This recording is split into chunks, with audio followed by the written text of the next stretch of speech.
पांडुरंगा गुरुप्रथम म्हणून दुसरे चरण संतांजिया त्यांच्या कृपादाने कथेचा विस्तारू बाबाजी सद्गुरुदास तुका।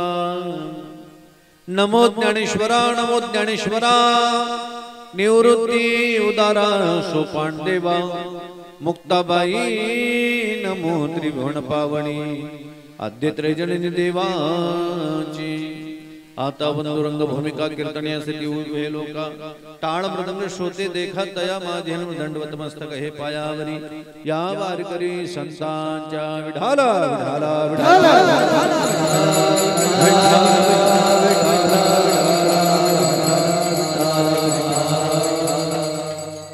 कंठी धरिला कृष्णमणी अवघाजणी प्रकाश काला वाटू एकमेका वैष्णवणिका संभ्रम।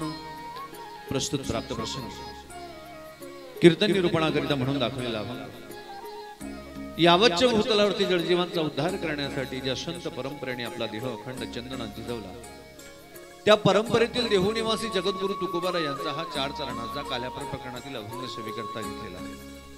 अभंग काल्यापर प्रकरणातील आहे, परंतु या अभंगाच्या माध्यमाने जगद्गुरु तुकोबारा काल्याच्या अधिकार्याचं वर्णन करतात। महाराज म्हणतात, ज्याने आपल्या कंठामध्ये कृष्ण आणि मनामध्ये कृष्ण धारण केला आणि ज्याने अज्ञानाची निवृत्ती केली तो काल्याचा अधिकारी। कंठी धरिला कृष्ण मनी धरिला कृष्ण अवघाजणी प्रकाश। जेव्हा कंठामध्ये कृष्ण येतो मनामध्ये कृष्ण येतो तेव्हा सर्वत्र माया निवृत्ती होते आणि मायापतीचं दर्शन होतं, म्हणजेच प्रकाश प्राप्ती होते। आणि जेव्हा या गोष्टी ज्याच्या जीवनामध्ये घडतात तो काल्याचा अधिकारी होतो। आणि काल्याचा अधिकारी हा असतो तो फक्त वैष्णवच। वैष्णवाच्या व्यतिरिक्त जे आहेत ते काल्याचे अधिकारी नाही हो, म्हणजे वो बिन बुलाए मेहमान है बर का। वैष्णवाच्या व्यतिरिक्त काल्याला उपस्थित झाले किंवा काला खायला आले ते बिना बोलवायचे पाहुणे आहे। अधिकारी खरा तोच कोण, जो वैष्णव आहे।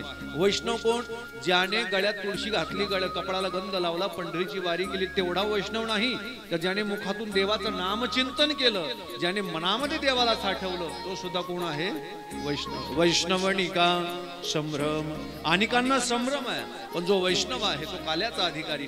आणि वैष्णव जो आहे तो अप्पल पोट्या नसतो। वैष्णव काय करतो, सर्वांना देत असतो हो। बाकीच्यांना सवय झाली फक्त मी माझं आणि मला, काय काय मी माझं आणि मला एवढं बाकीच्यांना सवय झाली। जेव्हा वैष्णव झालात ना तेव्हा हे विश्वची माझे घर हा भाव अंतकरणात वैष्णवाचा निर्माण होतो। आणि जेव्हा वैष्णवाचा विश्वात्मक भाव निर्माण झाला तर काला मिळाला तरी एकटा खात नाही, मग काय करतो, काला वाटू वाटू एकमेका वैष्णवर हा वाटतो आपण, पण मतदानाचे 1 दिवस अगोदर वाटतो ते एकमेका वाटू नाही का, पण इथे काला आहे।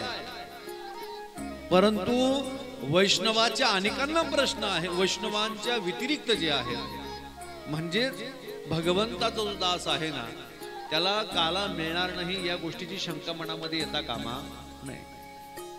परंतु जो स्वतःला स्वतंत्र अस्तित्व मानतोय, जो स्वतःला स्वतंत्र समजतोय त्याला प्रश्न आहे। ब्रह्मदेवाला वाटलं मी स्वतंत्र आहे, काय आहे, ब्रह्मदेवाला वाटलं मी स्वतंत्र आहे।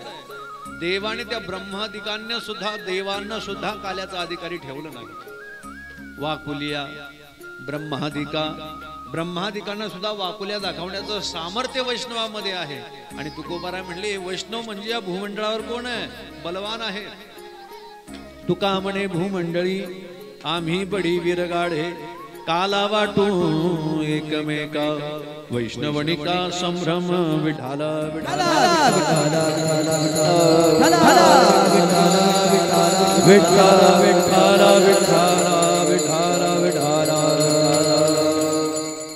अभंगाचा सरळ भाव माझ्या मतीप्रमाणे तुमच्या पुढे प्रतिपादन केला आहे। विस्तृत चिंतनाकडे वळण्या अगोदर थोडासा परिहार द्यायचा तो असा, आपलं हे पुण्यपावन असलेलं श्री क्षेत्र वरखेडे आणि या क्षेत्रामध्ये चालत असेल आपला अखंड हरिनाम संकीर्तन महोत्सव वर्ष 20वे बर का, कितवं बरोबर आहे ना, वर्ष 20व आहे बर का ताई दादा, 20व वर्ष आहे। 19 वर्षापासून देवापासून आपण देवाकडे जाण्याचा प्रयत्न करत होतो। 20व वर्ष का होईना पण देवापर्यंत आलेलो आहे ते विशेष आहे। हे ज्याच्या लक्षात आलं त्यांना धन्यवाद, ज्यांच्या लक्षात आलं नाही त्यांनी घरी जा, खिचडी खाणं, आराम करा, ताण घेऊ नका. म्हणून सर्वात महत्वाची गोष्ट 19 वर्ष आपण समोर केला, गल्लीत केला, पण जेव्हा देवाची इच्छा झाली आणि 20व्या वर्षी देवाच्या जवळ सर्व मंडळी येऊन गेलेली आहे. आणि मी सांगू का, देवाच्या जवळ गेलेला महोत्सव कधी हलका पडत नाही, तो मोठा झाल्याशिवाय.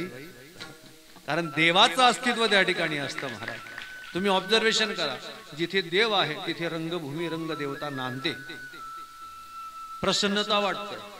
आणि खरं आहे, देवाच्या ठिकाणी यायला आपल्याला 20 वर्ष लागले, पण आता काही वर्षातच आपण देवापर्यंत पोहोचणार, याच्यामध्ये काही शंका नाही. फक्त घाई करू नका, नाही तर घाई झाली तर लवकरच पोहोचायची शक्यता आहे. देवा या ठिकाणी भगवान हनुमंतराय केसरी नंदन हनुमंतरायांच्या कुशीमध्ये यावर्षी हा 20व्या वर्षाचा महोत्सव काल्याच्या चिंतनाकरिता येऊन ठेपलेला आहे. साधू संतांचा कृपाशीर्वाद, वैकुंठवासी श्री गुरु मोठे बाबांचा कृपाशीर्वाद, वैकुंठवासी हिम्मत बाबा कुवेकर यांच्या कृपाशीर्वादाने, आदरणीय प्रमुख स्वामीजी महाराजांच्या पदस्पर्शाने पुनीत झालेली आपली ही पावन भूमी.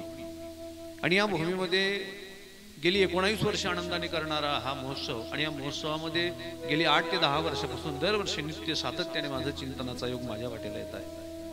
हे माझं परम भाग्य आहे. आणि परमार्थामध्ये माणसाची श्रद्धा, निष्ठा आणि प्रेम, जिव्हाळा, याच परमार्थामध्ये आपली परमार्थातली एकात्मिता आणि परमार्थावरती असलेला विश्वास हाही दर्शवत असतात. बऱ्याच लोकांना अपडेट पाहिजे आहे, बऱ्याच लोकांना नवीन पाहिजे आहे, आणि प्रत्येकाला सवय झाली ये दिल मांगे मोर और, ऐक ना. जेव्हा तुम्ही एखाद्या गोष्टीला सातत्याने, कंटिन्युटी, ज्याला वारंवारिता शास्त्रामध्ये म्हटलेली आहे, वारंवारितेने त्याचा तुम्ही स्वीकार करत गेला तर ती गोष्ट तुमच्यावरती कृपा केल्याशिवाय राहत नाही. ती गोष्ट ती तुम्हाला कृपाच केल्याशिवाय राहणार नाही. मी पाहतोय गेली 8-10 वर्षापासून दरवर्षी कीर्तन महोत्सवातल्या एका कीर्तनाची सेवा माझ्या वाटेला येत आहे. मी माझं परम भाग्य समजतो. या सर्व कार्यक्रमाला अगदी उत्तम कसा होईल, चांगला कसा होईल यासाठी अट्टहास करणारी समस्त गुरुदत्त भजनी मंडळ, या मंडळाच्या माध्यमाने अधिक कोणाचं नाव न घेता हीच सर्व मंडळी आहे मंडळातील, या सर्वांच्या संयुक्त विद्यमाने या ठिकाणी चालत असलेला अखंड हरिनाम संकीर्तन महोत्सव. या महोत्सवातील सर्व गुरुजन मंडळी ज्यांच्या उपस्थितीने हा महोत्सव अधिक आनंददायी होतो, ते आदरणीय आमचे शरद महाराज हस्ताणेकर महाराष्ट्र या ठिकाणी उपस्थित आहेत. त्यानंतर गायनासाठी उपस्थित असे आमचे ज्ञानेश्वर माऊली महाराष्ट्री पण या ठिकाणी उपस्थित आहे. त्यानंतर मृदंग वाजवण्यासाठी आमचे मोगणकर महाराज, ज्यांचं नाव सध्या सर्वत्र चांगलं चालू आहे आणि नावाप्रमाणे गोड व्यक्तिमत्व आहे.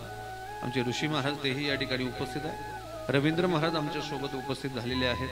इकडे विनेकरी म्हणून अधिकार भाऊ आमचे उपस्थित आहेत. आमचा योगेश दादा हार्मोनियम वाजवण्यासाठी आहे. सुंदर असं साऊंड सिस्टीम आमचे वासुदेवजी महाराज ते पण या ठिकाणी आहेत.